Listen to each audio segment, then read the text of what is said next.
Este es un BMW Z3 Coupé de 1999 y es muy extraño. Para fabricar este coche, BMW tomó el Z3 Roadster convertible, que no era extraño, y le agregó un techo. Pero en lugar de crear un coupé, hicieron un hatchback, lo cual era raro. Un coche deportivo en la parte delantera y práctico en la parte trasera. Hoy voy a revisar este Z3 Coupé con todas sus rarezas y os mostraré todos sus detalles y características únicas. Bien, es hora de explorar las muchas rarezas y características de este peculiar Z3 Coupé, comenzando con un pequeño resumen. El Z3, el BMW Z3, salió como un coche deportivo convertible de 2 asientos en 1996 y debutó con gran éxito. Fue un gran acontecimiento. BMW conocida por sus sedans enfocados de alto rendimiento y lujo, pero principalmente sedans. Y me estaban lanzando un Roadster de 2 asientos. Y luego apareció en una película de James Bond que fue una gran sensación. Difícil de explicar ahora porque a nadie le importa tanto el Z4, pero en su momento fue enorme. BMW lanzó el Z3 Roadster antes que todos sus competidores. Cuando salió el Z3 no existía el Mercedes SLK, eso vino después, el Audi TT vino después, el Porsche Boxster vino después también y todos llegaron después del Z3. Fue innovador y un gran éxito. Y tenía sentido que crearan una versión coupé del Z3 porque había convertibles y luego modelos coupé. Audi, por ejemplo, tenía una versión coupé del TT y, por supuesto, Porsche luego sacó una versión coupé del Boxster, el Cayman. Y en Europa el Alfa Romeo tenía el Alfa Spider y luego una versión coupé, el GTV. Tenía sentido y entonces BMW lo hizo. Pero lo raro fue que, aunque tenía sentido una versión coupé y aunque pusieron un techo al Z3 Roadster, BMW realmente no hizo un Z3 Coupé. Hicieron un hatchback con portón trasero. Así que hablemos de los detalles y características de la parte más peculiar de este coche. Para llegar al área de carga hay un pequeño botón con cerradura. Lo presionas, levantas el portón trasero y revela el área de carga. Y debo decir que esta área de carga es muy práctica, es ancha, plana y grande. Es mucho más grande de lo que esperarías en la versión coupé de un Roadster de 2 asientos. Y claramente tenían en mente la practicidad al crear este espacio de carga. Puedes ver anclajes para cargar en ambos lados y en la parte delantera como una red que mantenga la carga en su lugar mientras conduces. También tenía una cubierta de carga totalmente retráctil que podías usar para cubrir tus cosas y evitar que te las robaran.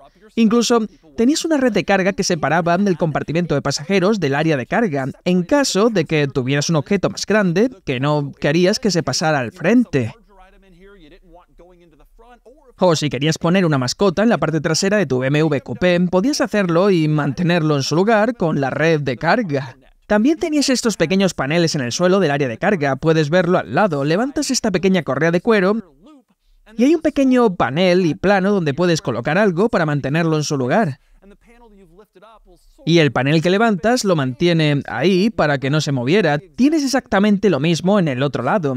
Y si levantas el suelo del área de carga, incluso tenías un juego de herramientas de BMW debajo, que podías usar para cambiar una llanta o realizar otros mantenimientos.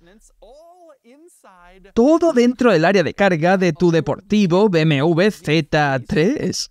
Y para añadir más practicidad, dado que este era un coche de rendimiento, la altura del suelo de carga es muy baja, así que era fácil levantar cosas pesadas y colocarlas en el área de carga sin problema. Ahora, eso sí, en el Z3 Coupé solo había 2 asientos. A pesar de agregar toda esta línea del techo y el área de carga, no pusieron asientos adicionales ni asientos traseros en el coche. Era solo de 2 asientos y un área de carga, pero aún así era un coche deportivo sorprendentemente práctico. Y de hecho el Z3 Coupé, a pesar de su apariencia de hatchback, era un coche deportivo. Pequeño, ligero, con tracción trasera, basado en el Z3 Roadster, y tenía motores potentes. De hecho, incluso había una versión de alto rendimiento del Z3 Coupé llamada simplemente Z3 MQB. Y las versiones posteriores de este M Coupé llevaban el mismo motor de 6 cilindros que el BMW M3 E46 con más de 300 caballos. Una cifra enorme para un coche pequeño como este. Hacía que este coche realmente se moviera.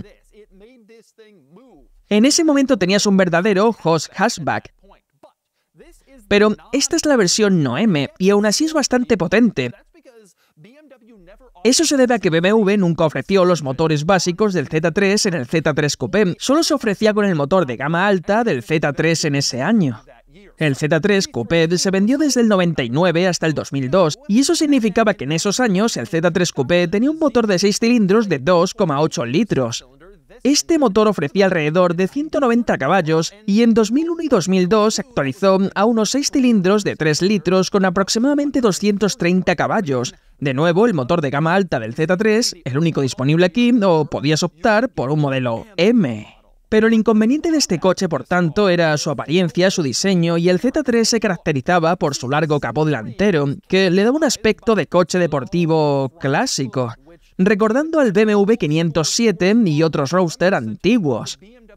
Sin embargo, combinaron ese largo capó con el techo plano de un hatchback, en lugar de una curva elegante como la de un coupé con forma de lágrima. Por lo tanto, las proporciones generales son un poco inusuales, tan inusuales de hecho que la mayoría de los entusiastas se refieren a este coche como el zapato del payaso, porque así es como se ve. La parte delantera larga de un zapato de payaso y luego subes y retrocede como el talón del zapato. Realmente parece un zapato de payaso. Originalmente ese nombre era algo despectivo para el coche, destacando que era feo, pero en los últimos años ha habido mucha aceptación del zapato de payaso y su singularidad en el mundo de BMW y el mundo del coche en general. Y ahora los entusiastas e incluso los propietarios de este coche lo llaman cariñosamente del zapato del payaso.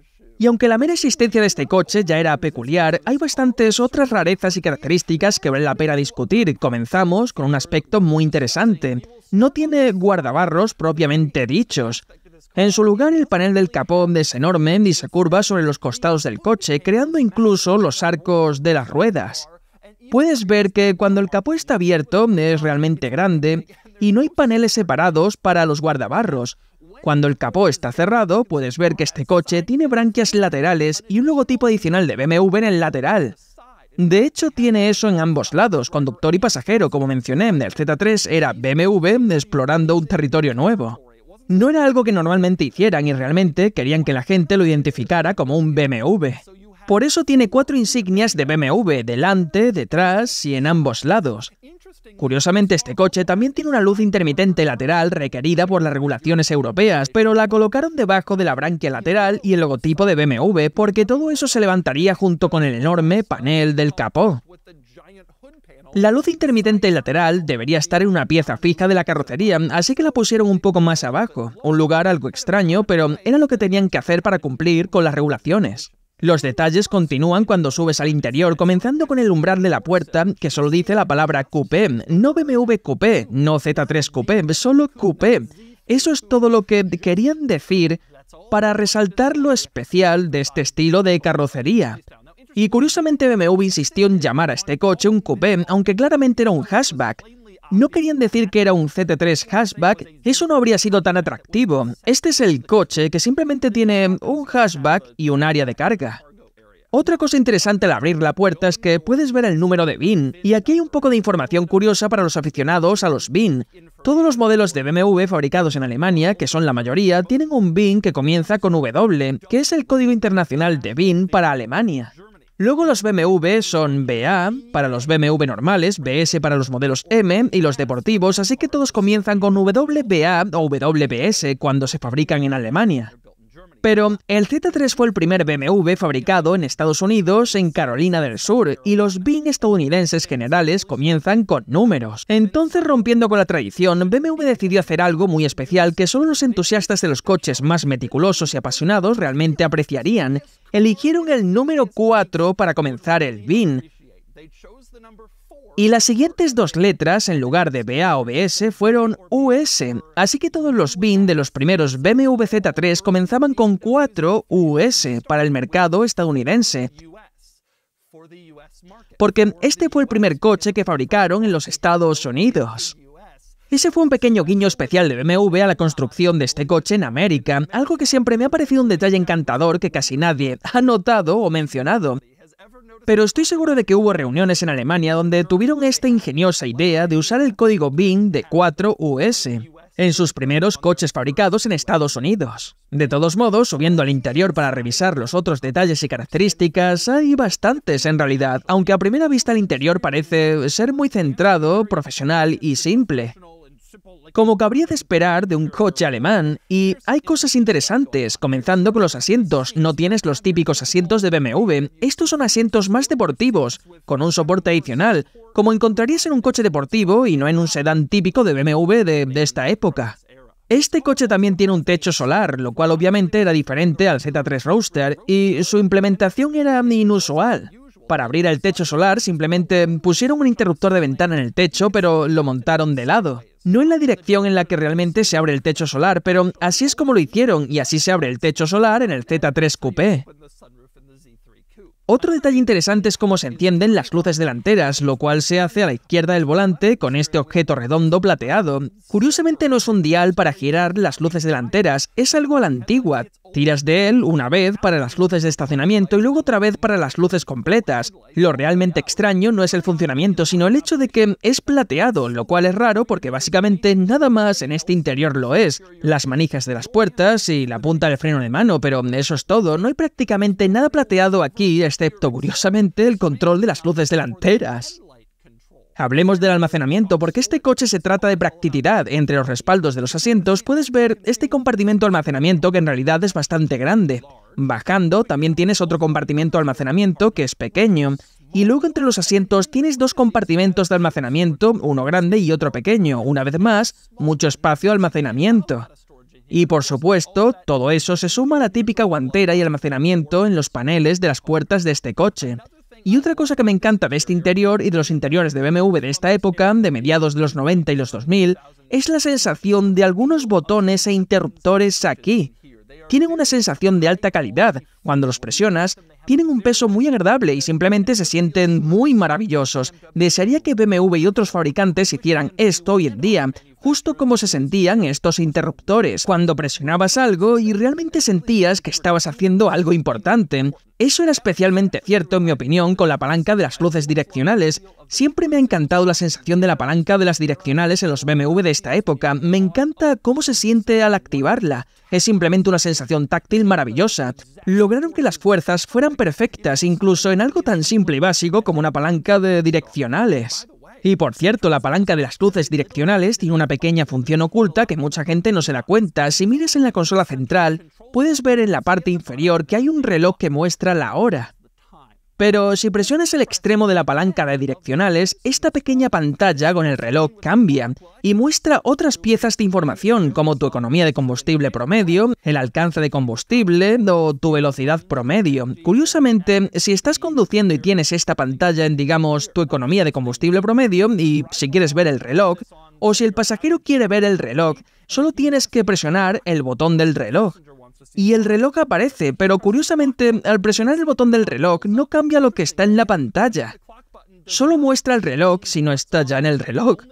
De lo contrario, solo puedes cambiar esa pantalla presionando el extremo de la palanca de direccionales. Es un privilegio reservado únicamente para el conductor. También podrías preguntarte qué significa el botón SR aquí. Eso significa Set o Reset, refiriéndose a cosas como la velocidad promedio. Si deseas restablecer completamente eso, solo tienes que mantener presionado ese botón. Otra cosa interesante en el cuadro de instrumentos, cuando enciendes el coche por primera vez, ¿ves esta pequeña pantalla con varios puntos verdes y también otros puntos amarillos y rojos? Eso te dirá cuánto tiempo falta para tu próximo servicio de aceite o cambio de aceite.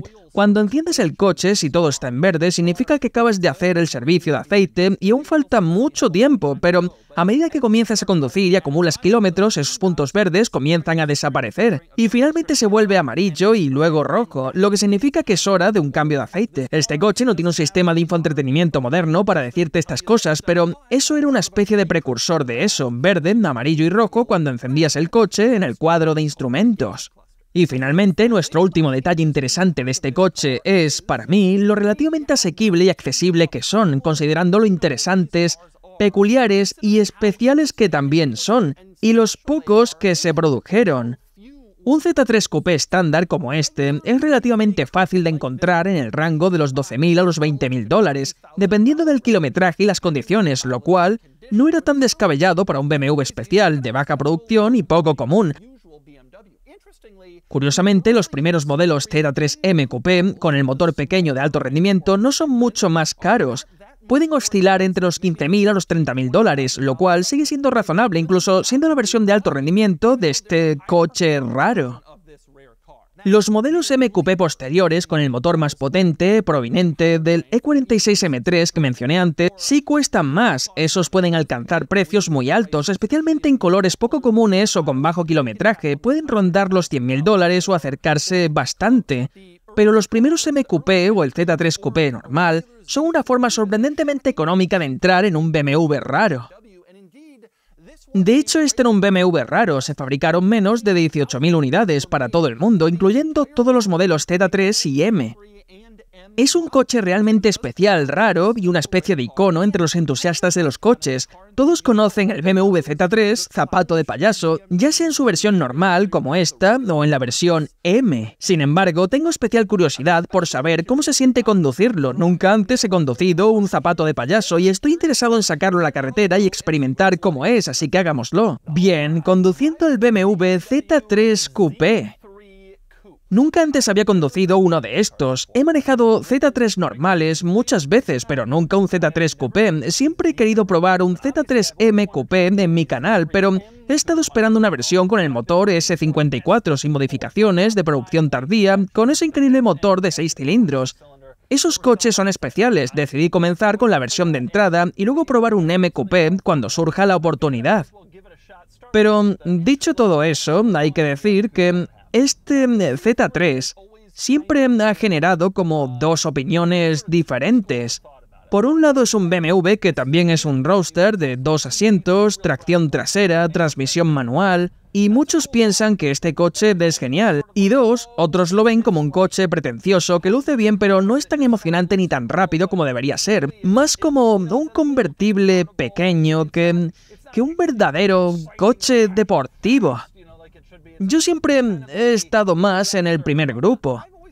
Muchos entusiastas de coches o hombres rudos no suelen ser fans de los pequeños roadster, pero el Z3 siempre me ha parecido divertido de manejar. Creo que es la versión de BMW del Mazda Miata.